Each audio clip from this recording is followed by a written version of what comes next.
Hockey ইন্ডিয়ার উদ্যোগে আগামী 11 মার্চ থেকে শুরু হচ্ছে অনূর্ধ্ব 14 ছেলেদের এবং অনূর্ধ্ব 17 মেয়েদের 6A সাইড হকি প্রতিযোগিতা।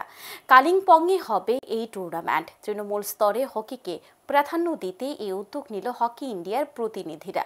শনিবার এই উপলক্ষে এডিনগর স্থিত পুলিশ হকি মাঠে অনুষ্ঠিত হয় রাজ্য দল গঠনের জন্য নির্বাচনী শিবির। শিবিরে বিভিন্ন জেলা এবং মহকুমা থেকে প্রায় 30 জন খেলোয়াড় অংশগ্রহণ করে। নির্বাচনী শিবির থেকে উভয় বিভাগে মোট 16 জন খেলোয়াড়কে বাছাই করা হবে চূড়ান্ত পর্বের জন্য। এদিনে নির্বাচনী শিবিরের বিষয়ে বিস্তারিত জানান হকি ত্রিপুরার সহ সভাপতি সুজিত বণিক। দেখে নেব বিস্তারিত আরো কি রয়েছে।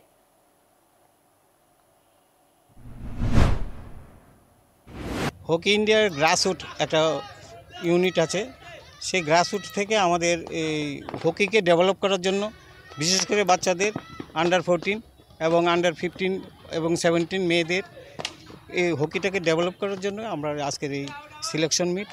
এখান থেকে আমরা সিলেকশন করে আগামী 13 থেকে 15 মার্চ কালিম্পংয়ে অনুষ্ঠিত হবে, সেখানে আমাদের ছেলেরা অংশগ্রহণ করবে।